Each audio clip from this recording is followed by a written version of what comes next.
in a spirit of meditation, reflection, or prayer as we deepen into our service and share our opening words for this morning by the Reverend Rebecca Edmiston Lang. Come into this place which we make holy by our presence. Come in with all your vulnerabilities and strengths, your fears and anxieties, loves and hopes. For here you need not hide, nor pretend, nor be anything other than who you are and are called to be. Come into this place where we can touch and be touched, heal and be healed, forgive and be forgiven. Come into this place where the ordinary is sanctified, the human is celebrated, the compassion is expected. Come into this place. Together, we make this holy place. Are we a people of holding on or of letting go? Holding on to rigid ideas or letting go and opening our minds and our hearts to something new? Holding on to certainty of how things should be or letting go and living with the uncertainty of new ways of being in this world? Holding on to what makes us comfortable or letting go so we can grow, which can be uncomfortable. Holding on to what makes us safe or letting go to make room to others so they feel safe. With this flame, this symbol of our religion, let it be a symbol of burning up the ties that hold us back from being our true self and reaching our true potential. Let it be a symbol of lighting a new way for us into a better tomorrow. And let it be a symbol of letting go, because holding on too long and too tightly is never good for the soul. And now a story for all ages.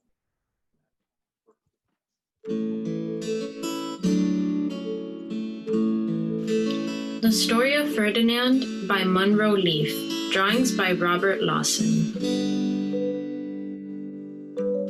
Once upon a time in Spain, there was a little bull and his name was Ferdinand. All the other little bulls he lived with would run and jump and butt their heads together. But not Ferdinand. He liked to sit just quietly and smell the flowers. He had a favorite spot out in the pasture under a cork tree. It was his favorite tree, and he would sit in its shade all day and smell the flowers. Sometimes his mother, who was a cow, would worry about him. She was afraid he would be lonesome all by himself. "Why don't you run and play with the other little bulls and skip and butt your head?" she would say, but Ferdinand would shake his head. "I like it better here where I can sit just quietly and smell the flowers." His mother saw that he was not lonesome, and because she was an understanding mother, even though she was a cow, she let him just sit there and be happy. As the years went by, Ferdinand grew and grew until he was very big and strong. All the other bulls who had grown up with him in the same pasture would fight each other all day. They would butt each other and stick each other with their horns. What they wanted most of all was to be picked to fight at the bullfights in Madrid.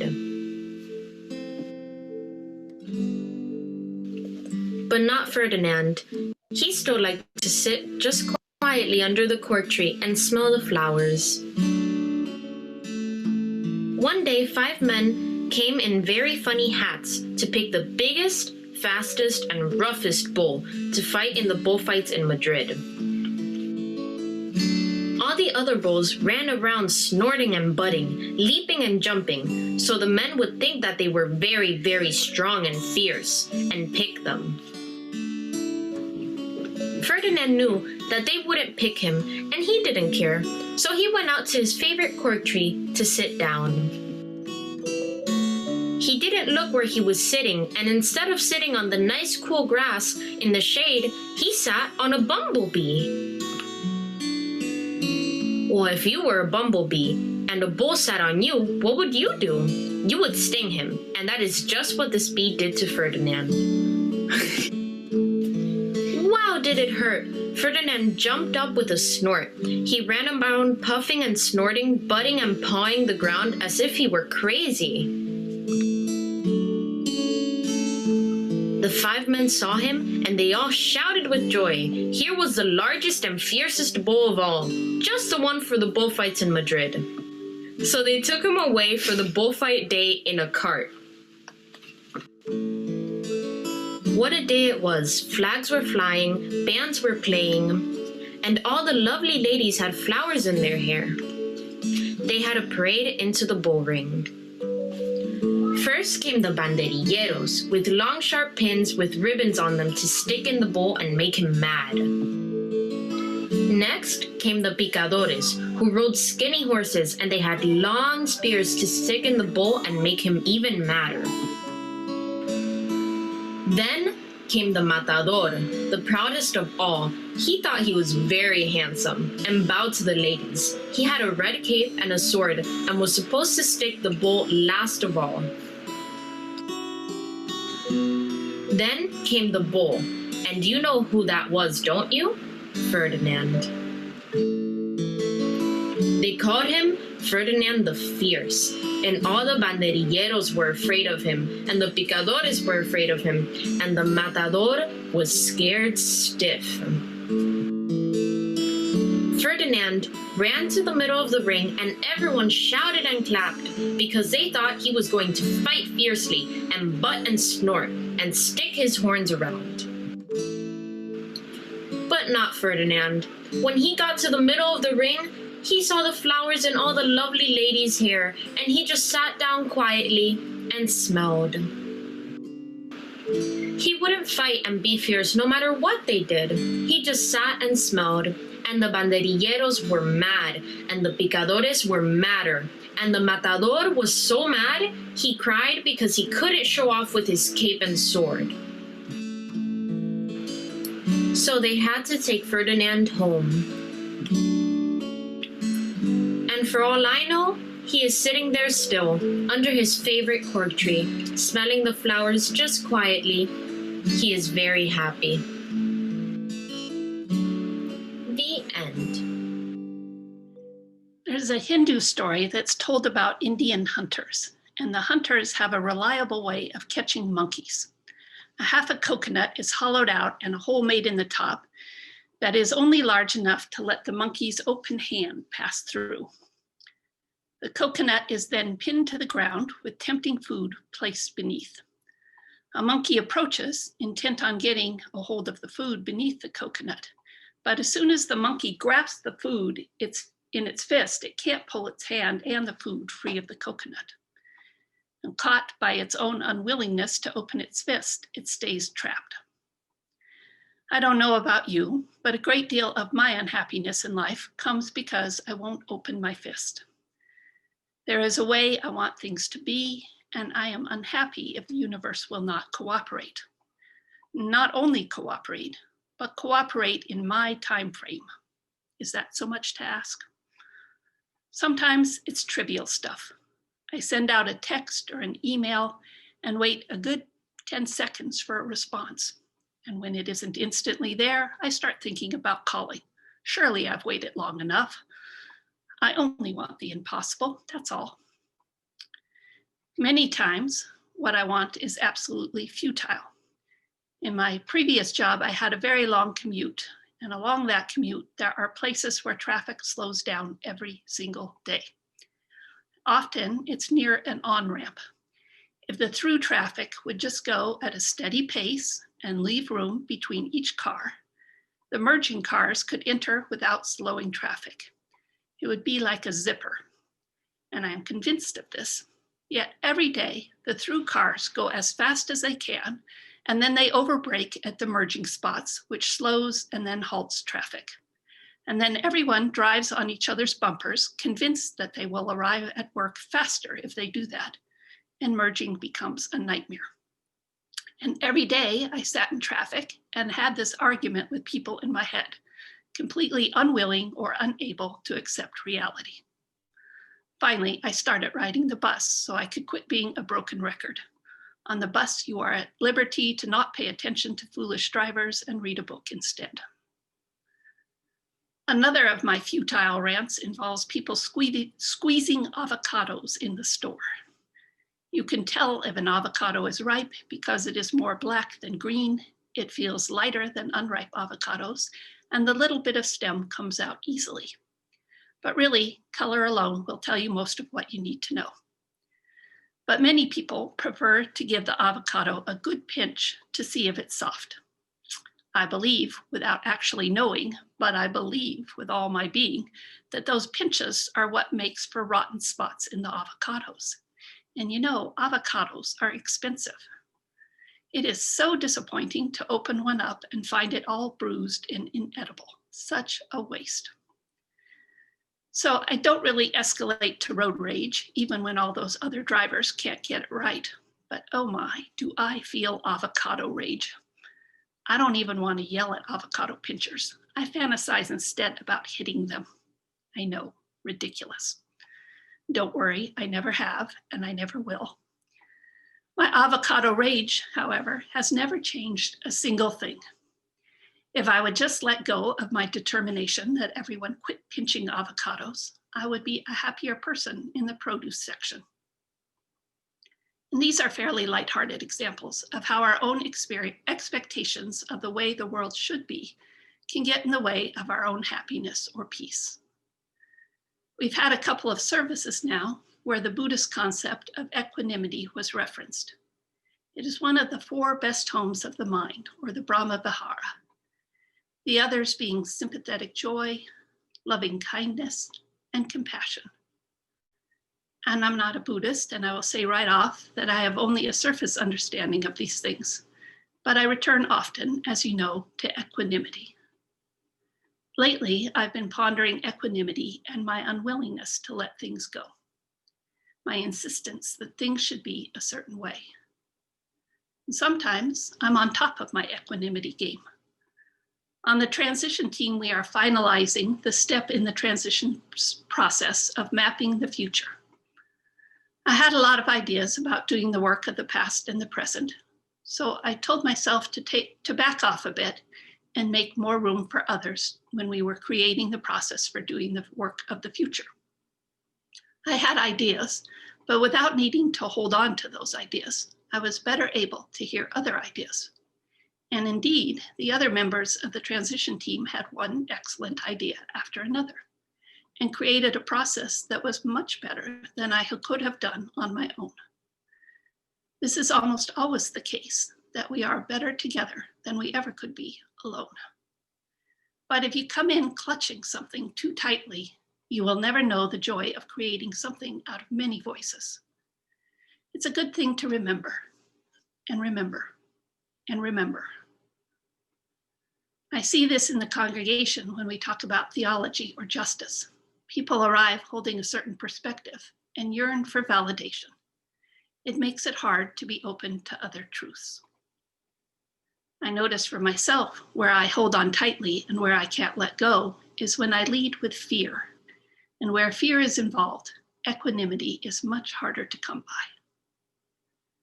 How many of you feel equanimity when you think about Tuesday, November 3rd?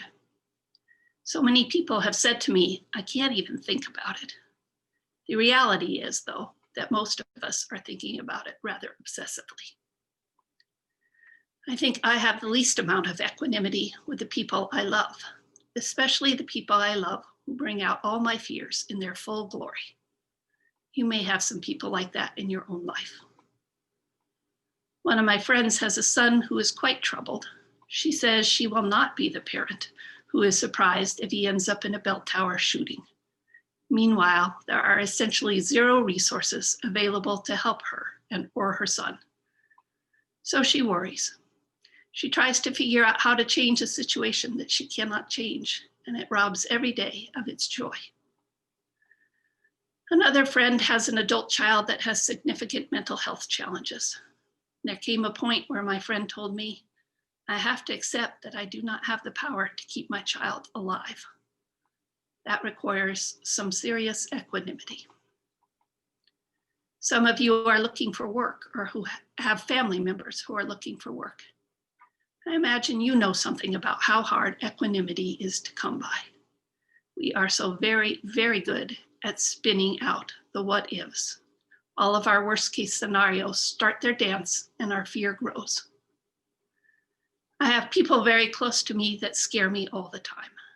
They make me understand why people pray. When you cannot fix something, cannot save someone, cannot make things right, then wouldn't it be nice if there was such a thing as a higher power to help you out? And I have no equanimity when dealing with these people. I lead with my fear. I cling for dear life to the way I want things to be. It doesn't help the other person. Often it just alienates them. And it doesn't help me. It just makes me terribly sad. But I cling to the illusion that I can make things the way they should be if I just hold on, if I just keep my fist clenched. What is needed for our own happiness, for our own peace, is the wisdom to know what we cannot change and the strength to let it go. The acceptance that we cannot travel another person's path for them. We cannot control the universe. And honestly, we probably don't even know what is best for another person. If we would let go, life would probably be a lot better for us. And here's where I part ways with Buddhism. I don't want to. I'm not actually willing to let some things go. I don't even really want to work on it, if I'm honest. It isn't a goal. Some part of me believes that if I can hold the picture in my mind and will it hard enough, something could shift. That relationships have the power to change things. I will hold on to my unhappiness as hard as I can if there is any chance at all, that things might change for the better. And I think I'm okay with this for one reason. Whether I hold things tight or let them go, my actions should be the same. It will mean I can't lead with fear, even if I can't lead with acceptance. My actions and my response should reflect the rest of the Brahma Vihara. My response should come out of a place of loving kindness, sympathetic joy, and compassion. I can hold on to my fear. I can hold on to my vision of how I want things to be, but my actions should be based in love. I would guess that some might say you can't simultaneously hold fear and attachment with love and acceptance. And I suspect that is true. But so far, I'm okay trying to. I may land differently another time. But for now, I think all those things live within us, for better or worse. And that is the soup of our beings. Equanimity, however, can help me decide how to respond and what to lead with. I can hold my fear, but I can lead with love, unconditional love. I'm sure I have shared it before, but a passage from an Ursula Le Guin novel I try to keep at the front of my mind goes like this. He wanted that love, to give it and be given it. That ruthless love that makes no allowances, no conditions. Tanar's eyes were gray, not dark, and looked right through him with a piercing tenderness, undeceived by anything he said or did. I think we can be afraid for the people we love. I think the what ifs and worst case scenarios can play out in our minds.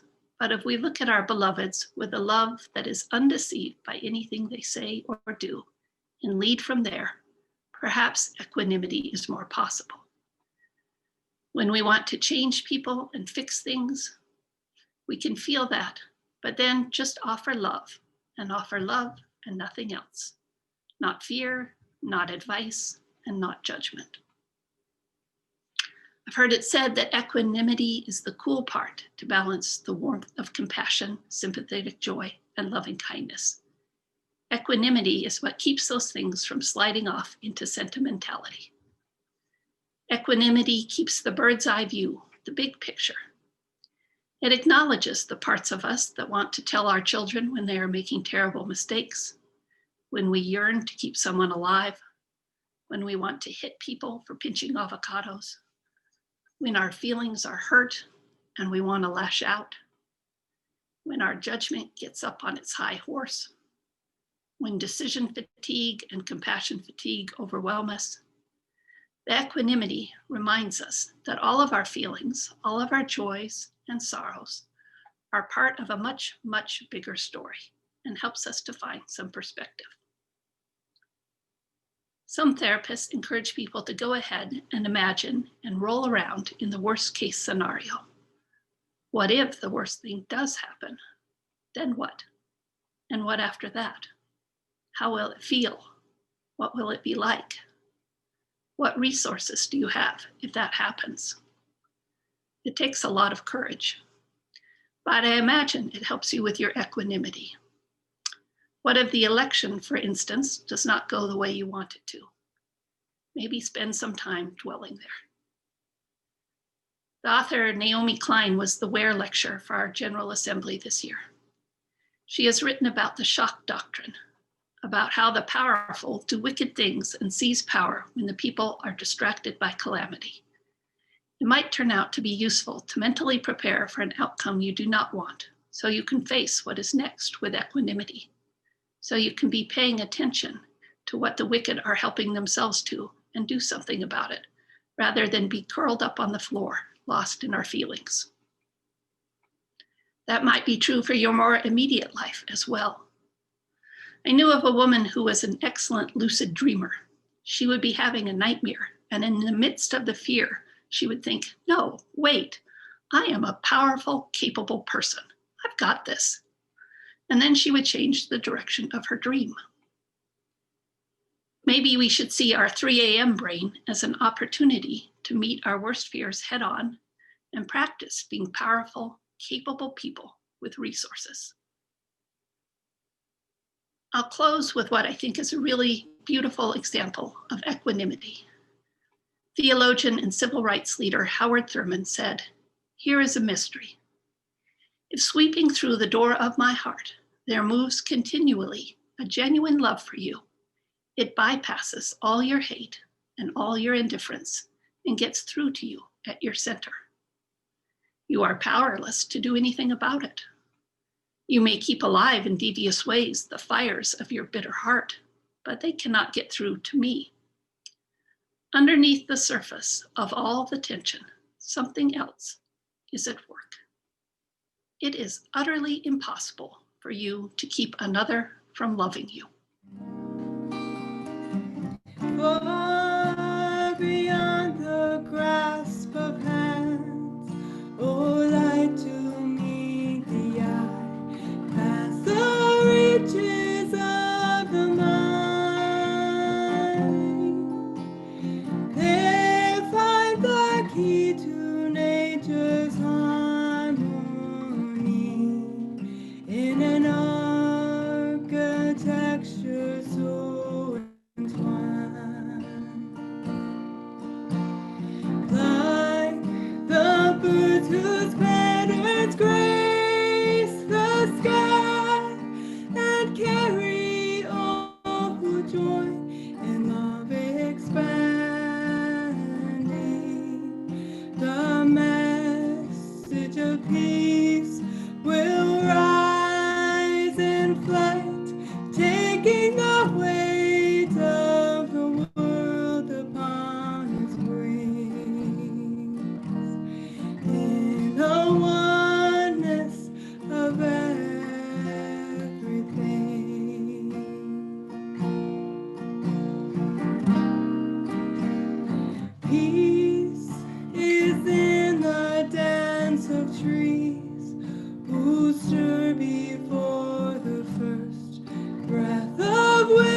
gives to us all lives worth living. For the oneness of everything.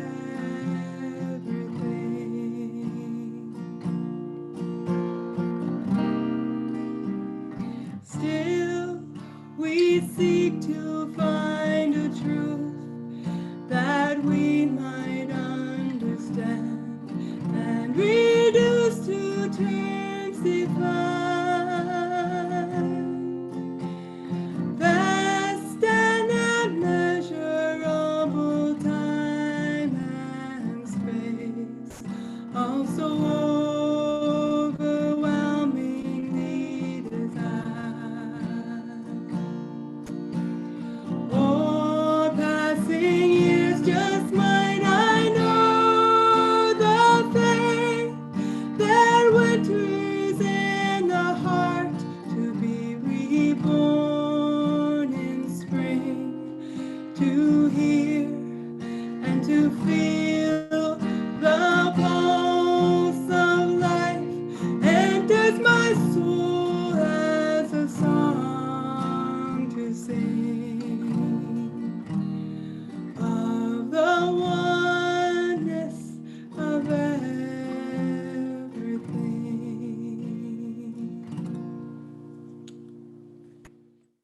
Go in hope, for the arc of the universe is long, and we can bend it toward justice. Go in courage, for together we have the strength to confront injustice in our daily lives and the larger world. Go in love, because a holy and generous love is both the reason and the means by which we transform lives. Anyone with eyes to see